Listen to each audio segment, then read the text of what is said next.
Well, look at the Vikings. One of the most untalked about teams. What's up, everybody? It's your boy, Mr. Dugas, coming at y'all with another episode of Dropping Dimes with Mr. Dugas. And today I'm going to preview and predict Monday Night Football matchup as you have the Minnesota Vikings hosting the Chicago Bears. Before I get into this video, man, for anyone, if you want to drop a dime on the Cash App, my Cash App information is down in the description box. Also, my social media information is down there. Also, I co-host a sports talk radio show every Sunday morning. That information is down there. If you're a subscriber to the channel, greatly appreciate the love and support. If you're new to the channel, welcome. Make sure you subscribe, hit the bell notification button, like the video, and share it with your folks.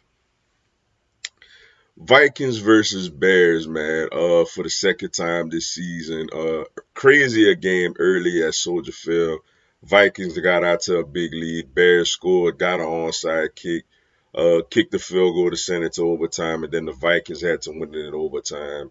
But first looking at the Chicago Bears, man, they're a mess right now. They just fired Matt Eberflus after that Thanksgiving Day debacle. And then they go on the West Coast to the 49ers and get absolutely just ripped apart by the 49ers, man. They didn't do, they had a couple of touchdown passes by Caleb Williams, but other than that, did nothing offensively. And obviously, defensively, they couldn't stop a nosebleed. Led by Caleb Williams, rookie quarterback, who had his moments, this year, but hasn't been as good as like a Jaden Daniels or a Bo Nix this season. DeAndre Swift has actually been solid for them. And they got a good trio of receivers, one of the better trio of receivers in the league in Keenan Allen, DJ Moore, and Rome Odunze. But it just hasn't Cole Kmet is a decent tight end. It just hasn't materialized in the wins, which is one of the reasons they're looking for a new head coach. And defensively, with Montez Sweat out there, Jalen Johnson, TJ Edwards. I mean, I didn't hear their names. I can't even tell you if they played last week because you ain't hear none of their names called, man. And then you looking at the Minnesota Vikings going in the total opposite way.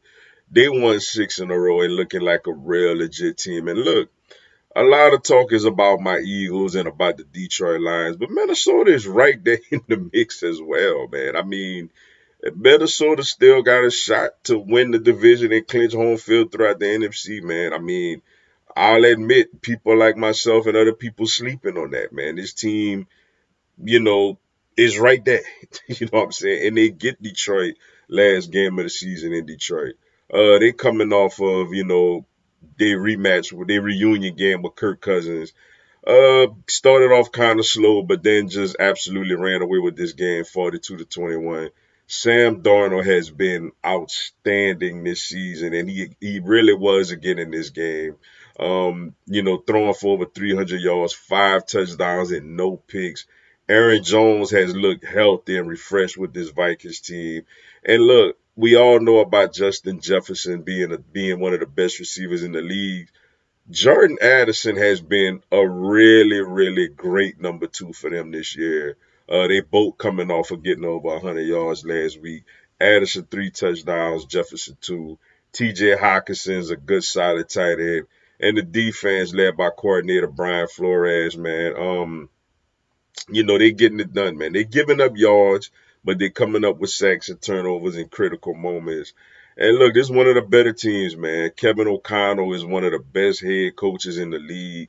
The guy knows how to call offense, man. And if he got a veteran defensive coach on the other side of the ball, it makes this Vikings team a very dangerous team, yo. Now my keys to this game for the Chicago Bears, I feel like they got to run the football effectively. If they could run the ball effectively with DeAndre Swift, it opens up the passing game. One thing the Vikings have done though is give up some passing yards. So if they could get a nice balanced attack running the ball, it could open up the passing lanes for Caleb Williams. For the Minnesota Vikings, protect the football, man. As long as Sam Darnold protect the ball, they got a chance to put up points, at a high premium in this matchup, yo. But if they turn the ball over, give Chicago short fields, they can make it hard on themselves. As far as my prediction, man, I do think Chicago will keep it close.